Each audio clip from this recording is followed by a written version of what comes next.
Hello friends, स्वागत है हमारे यूट्यूब चैनल पर। आज हम इस वीडियो में सीजी सेट का सिलेबस का अध्ययन करेंगे कि सीजी सेट का सिलेबस में क्या क्या है। यह भूगोल विषय का सीजी सेट का सिलेबस का हम इस वीडियो के माध्यम से अध्ययन करेंगे।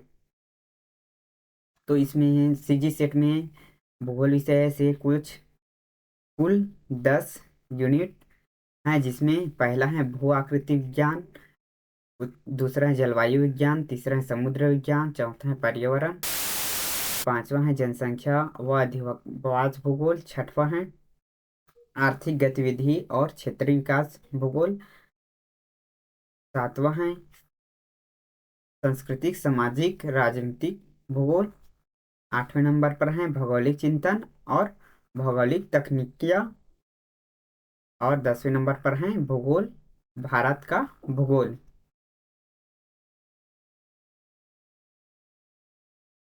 अब भू आकृति विज्ञान के अंतर्गत क्या क्या पढ़ना है इसको देख लेते हैं। तो भू आकृति विज्ञान के अंतर्गत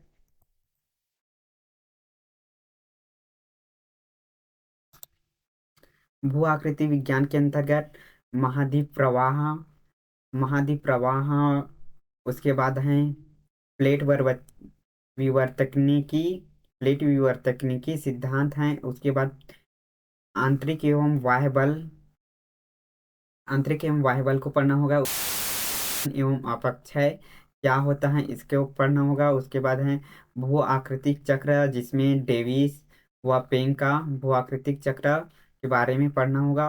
उसके बाद ढाल विकास सिद्धांत और प्रक्रम, इसके सिद्धांत और इसके प्रक्रम को पढ़ना होगा। भू संचलन, भूकंपिता, वलन, भ्रसन तथा ज्वालामुखी को पढ़ना होगा। इसके बाद है स्थल निर्माण की घटना, भू आकृतिक संकट के कारण, इसमें भूकंप, ज्वालामुखी, भूस्खलन, हिमस्खलन आदि को आपको भू आकृति विज्ञान के अंतर्गत पढ़ना होगा। दूसरे यूनिट हैं वह जलवायु विज्ञान है। जलवायु विज्ञान के अंतर्गत क्या क्या पढ़ना होगा सीजी सेट पर।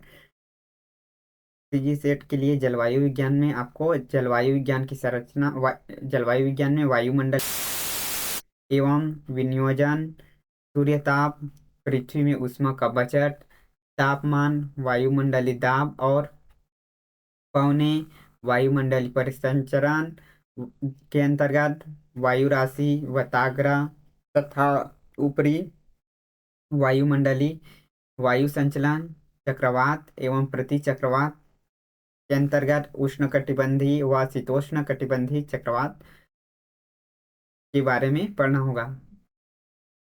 उसके बाद कोपेन एवं कॉन्ट्वेट की जलवायु वर्गीकरण, इनसो की घटना, एल नीनो, ला लीना और दक्षिणी दोलन को पढ़ना होगा। अगला है मौसमी संकट और आपदाएं के अंतर्गत चक्रवात, तड़ित झाझा, टॉर्नेडो, ओलावृष्टि, उष्ण एवं शीत तरंग, वृष्टि, विस्फोटक, हिम झील, प्रस्फोटन को पढ़ना होगा। जलवायु परिवर्तन के अंतर्गत विगत दशकों में जलवायु परिवर्तन के साक्ष्य एवं कारण, वैश्विक जलवायु पर मानव का क्या क्या प्रभाव है, इसको यूनिट 2 जलवायु विज्ञान के अंतर्गत पढ़ना होगा। यूनिट 3 है समुद्र विज्ञान के अंतर्गत समुद्र विज्ञान के अंतर्गत महासागरीय उच्चवाच, संयोजन, तापमान, घनत्व व लवणता, सं, संचरण, गर्म व ठंडी धाराएं, लहरें, ज्वार भाटा, समुद्र स्तर में परिवर्तन, संकट, सुनामी व चक्रवात का अध्ययन करना होगा।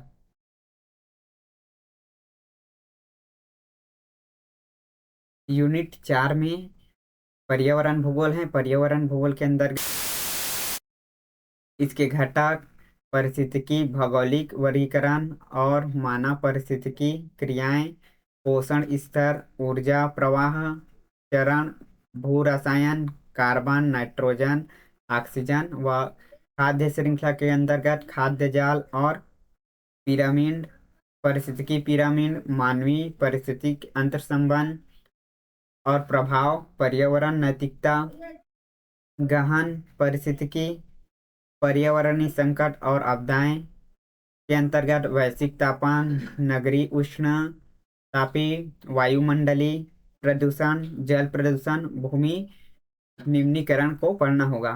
उसके बाद है राष्ट्रीय कार्यक्रम और नीतियां, कानूनी प्रधान, पर्यावरणीय नीति, अंतर्राष्ट्रीय समझौते, अंतर्राष्ट्रीय कार्यक्रम एवं नीतियां के अंतर्गत ब्रॉडलैंड कमीशन, प्रोटोकॉल, कार्यसूची, एजेंडा, साधारणी विकास व पेरिस सहमति। यह सब आपको पर्यावरण भूगोल के अंतर्गत यूनिट 4 में पढ़ना होगा। यूनिट 5 के अंतर्गत है जनसंख्या एवं अधिवास भूगोल।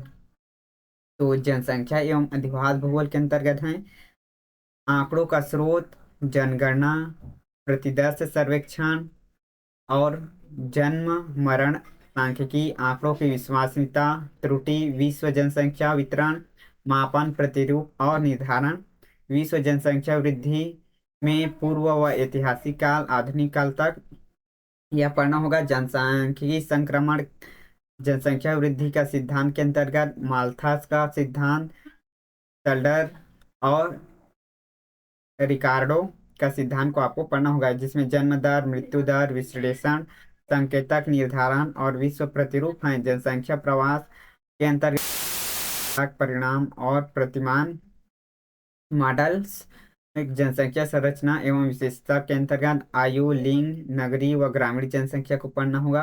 वैश्विक संरचना एवं शैक्षणिक स्तर, विकसित व विकासशील देशों में जनसंख्या की नीतियां, वो यूनिट 5 में जनसंख्या व अधिवास भूगोल के अंतर्गत जनसंख्या भूगोल में यह पढ़ना होगा। उसके बाद है अधिवास भूगोल। अधिवास भूगोल में आपको ग्रामीण अधिवास के प्रकार, प्रतिरूप व इसके वितरण को पढ़ना होगा। उसके बाद ग्रामीण अधिवास के समकालीन समस्याओं के बारे में पढ़ना होगा। ग्रामीण अधिवास व प्रवास, भूमि उपयोग में बदलाव, भूमि अधिग्रहण और व्यवहार, नगरों की उत्पत्ति सिद्धांत, गोल्डन सिल्डे, हेरिन पेनेरी, सॉल्डर, लेविन व मैनफोर्ड के सिद्धांत को पढ़ना होगा।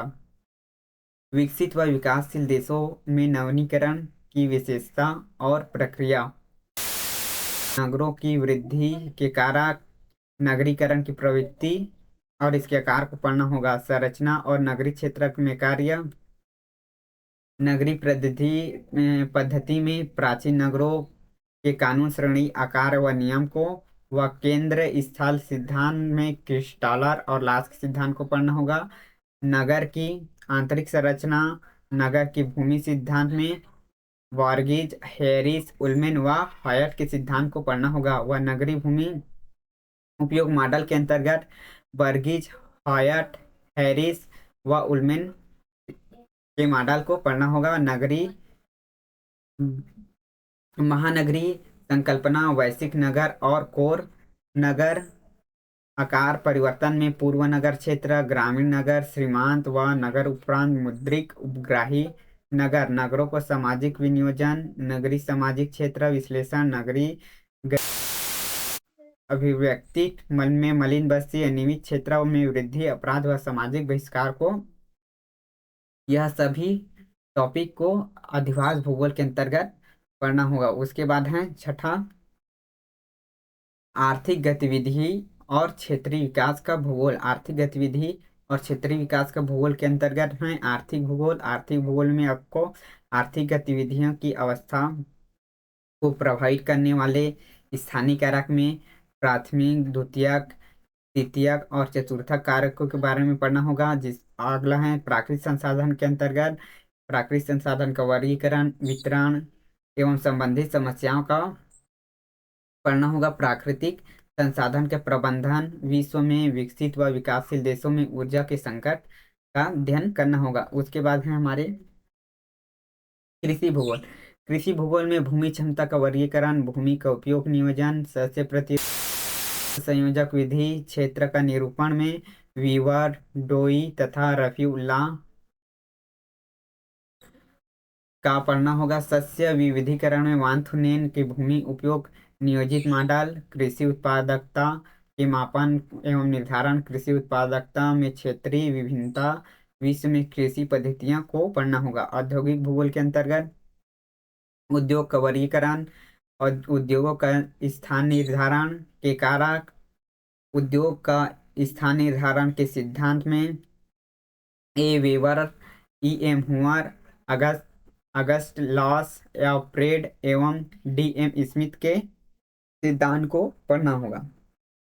विश्व के औद्योगिक प्रदेश, अल्प विकसित प्रदेश के निर्माण क्षेत्र पर वैश्विक प्रभाव और पर्यावरण, औद्योगिक सूचना संचार व प्रौद्योगिकी जिसमें आईटीसी एवं ज्ञान पद्धति, ज्ञान शिक्षा व अनुसंधान विकास का उद्योग, यह सभी टॉपिक को आपको औद्योगिक भूगोल के अंतर्गत पढ़ना होगा। उसी प्रकार परिवहन परिवहन एवं व्यापार भूगोल के अंतर्गत स्थानीय पारंपरिक नयोज क्रिया के सिद्धांत और मॉडल में एडवर्ड उलमेन व एम ई हर्ट्ज, संवर्धनात्मक और अभिगम्यता सूचकांक का मापन, स्थानीय प्रवाह मॉडल, गुरुत्वाकर्षण मॉडल और इसकी विभिन्नता, विश्व व्यापार संगठन, वैश्वीकरण व उदारीकरण की विश्व व्यापार पद्धति, अंत एवं अंतर प्रादेशिक सहयोग, व्यापार की संभावनाएं एवं समस्याओं को आपको परिवार एवं व्यापार भूगोल के अंतर्गत पढ़ना होगा। प्रादेशिक विकास में पारोप विज्ञान प्रदेश, औपचारिक व कार्यात्मक प्रदेश, विश्व प्रादेशिक विविधता के सिद्धांत, प्रादेशिक विकास के सिद्धांत में ऑलमेंड, ओ हाउसमैन, गार्नल, मर्डियाल, जॉन फ्रीडमैन व अल्प विकसित अधीन राष्ट्र के सिद्धांत, वैश्विक व आर्थिक खंड, भारत के प्रादेशिक विकास के सामाजिक आंदोलन, यह सभी टॉपिक को आपको प्रादेशिक विकास, प्रादेशिक नियोजन व प्रादेशिक विकास के में यह पढ़ना होगा। अगला है सांस्कृतिक, सामाजिक व राजनीतिक भूगोल। सांस्कृतिक, सामाजिक व राजनीतिक भूगोल के अंतर्गत सांस्कृतिक सामाजिक भूगोल में आपको संस्कृति की संकल्पना, संस्कृति की जटिलताएं, क्षेत्र प्रदेश, सांस्कृतिक विरासत, सांस्कृतिक परिस्थितिकी, सांस्कृतिक परिसरण, सामाजिक संरचना एवं प्रक्रम, सामाजिक कल्याण और जीवन की गुणवत्ता, सामाजिक अपवर्जन, सामाजिक समूह का स्थानीय वितरण जिसमें जनजाति, जाति, धर्म व भाषाएं को पढ़ना होगा। पर्यावरण व मानव स्वास्थ्य के ऋणता, पारिस्थितिकी, पोषण की स्थिति व निदान की स्थिति, वर्गीकरण और स्थानीय मौसमी वितरण का प्रतिरूप विशेषता, भारत के संदर्भ में भारत की स्वास्थ्य सुरक्षा योजना और नीति, भारत में स्वास्थ्य पर्यटक को आपको पढ़ना होगा। राजनीतिक भूगोल के अंतर्गत सीमाएं एवं सरहद की संकल्पना, विशेषकर भारत के संदर्भ में हार्टलैंड एवं रिमलैंड सिद्धांत, राजनीतिक भूगोल की प्रवृत्ति और विकास, संवाद का भूगोल, भारत में निर्वाचन सुधार, निर्वाचन व्यवहार के निर्धारण, जलवायु परिवर्तन, भू राजनीति, विश्व संसाधनों में भारत की हिंद महासागरीय भू राजनीतिक प्रादेशिक सहयोग के गठन में आपको यह सब पढ़ना होगा राजनीतिक भूगोल के अंतर्गत। अगला है भौगोलिक चिंतन। भौगोलिक चिंतन के अंतर्गत भौगोलिक ज्ञान में ग्रीक, रोमन, अरब, चाइनीज एवं भारतीय भूगोल वेत्ताओं का योगदान को पढ़ना होगा। भूगोल वेत्ता का योगदान वेरनियस, इनमंडियन, Kant, Alexander Humboldt, Carl Ritter, सीफर और हार्टसोन। भौगोलिक चिंतन पर डार्विन का प्रभाव, भारतीय भूगोल की समकालीन प्रवृत्ति, भूगोल में कार्टोग्राफी और मेट्रिक विधियों का योगदान, प्रमुख भौगोलिक परंपराएं, भूविज्ञान, मानव पर्यावरण अंत संबंध के अध्ययन व स्थानीय विश्लेषण। भौगोलिक अध्ययन में द्वंद्ववाद, मानव प्रादेशिक बनाम वैश्विक निश्चयवाद बनाम संभववाद, गुणात्मक बनाम मात्रात्मक स्वरूपी बनाम प्रतिमान विस्थापन भौगोलिक परिदृश्य प्रत्यक्षवाद व्यवहारवाद संरचनावाद नियम समवेशी उका उपागम एवं आधुनिकवाद यह सभी भौगोलिक चिंतन के अंतर्गत पढ़ना होगा। अगला है भौगोलिक तकनीकियाँ। भौगोलिक तकनीकियाँ के अंतर्गत भौगोलिक सूचना एवं आंकड़ों के स्रोत, स्थानीय एवं गैर स्थानीय मानचित्र के प्रकार में मानचित्र का निर्माण विधि, कोरोलेथ, समघनत्व, वर्णमापी, प्रवाह मानचित्र। उसके बाद आंकड़ों पर प्रतिरूपण के अंतर्गत पाई आरेख, दंड आरेख, रेख, जीआईएस, आधार रेखापुंज व सदृश आंकड़ा का प्रतिरूप, आरोपण आंकड़ा का प्रतिरूप यह पढ़ना होगा। भौगोलिक सूचना तंत्र में कार्य के अंतर्गत रूपांतर, संपादन और विश्लेषण का अध्ययन करेंगे। सांख्यिकी उत्थान मॉडल में डीएमई भूगोल संदर्भ समय पद्धति। उसके बाद है भौगोलिक सूचना तंत्र का उपयोग एवं विश्लेषण है। आधार व सुदूर संवेदन को पढ़ना होगा। उसके बाद है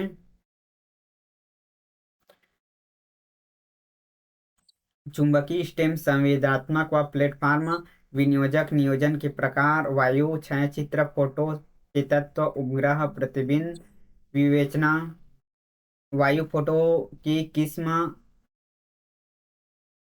अंकी प्रतिबंध, सुदूर संवेदन की तकनीक का वृहद आंकड़े का आदान प्रदान, भारत के प्राकृतिक संसाधनों के प्रबंधन में जीआईएस के घटक उपयोग, आंतरिक भू नियंत्रण सूचकांक, केंद्रीय प्रवृत्ति मापन के उपयोग, परिलक्षण व असमानताएं, प्रतिचयन प्रतिचयन कार्यविधि और परिकल्पना परीक्षण, समय श्रेणी विश्लेषण, सहसंबंध विश्लेषण, सूचकांकों का मापन, सूचकांक मापनी निर्माण आदि आपको पढ़ना होगा। उसके बाद है लास्ट यूनिट है भारत का भूगोल। भारत के भूगोल के अंतर्गत भारत के प्रमुख भू आकृतिक क्षेत्र, उसकी विशेषताएं, अपवाह तंत्र में हिमालय एवं प्रायद्वीप, जलवायु, मौसमी विशेषता, जलवायु विभाजन, भारत की मानसून रचना तंत्र विशेषता, जेठ धारा, हिमालय वहन वाष्प हिमानी, प्राकृतिक संसाधन के प्रकार, वन वनस्पति, जल, खनिज, महासागरीय संसाधन, जनसंख्या की विशेषता, स्थानीय प्रतिरूप एवं वृद्धि संरचना, ग्रामीण व नगरीय, आयु, लिंग, व्यावसायिक शिक्षा, मानवीय एवं धार्मिक जनसंख्या के निर्धारक में भारत के जनसंख्या नीति, कृषि के अंतर्गत उत्पादन, उत्पादकता एवं प्रमुख खाद्य फसलों की उपज, प्रमुख फसल प्रदेश में कृषि विकास, प्रदेश विविधता, भारतीय कृषि को प्रभावित करने वाली तकनीक, संस्थाएं कारक, कृषि जलवायु प्रदेश, हरित क्रांति, खाद्य सुरक्षा एवं भोजन का अधिकार, स्वतंत्रता प्राप्ति से अब तक के औद्योगिक विकास। उसके बाद है औद्योगिक प्रदेश एवं उसकी विशेषताएं, भारत में औद्योगिक नीति, परिवहन, जल का विकास, भारतीय प्रतिरूप,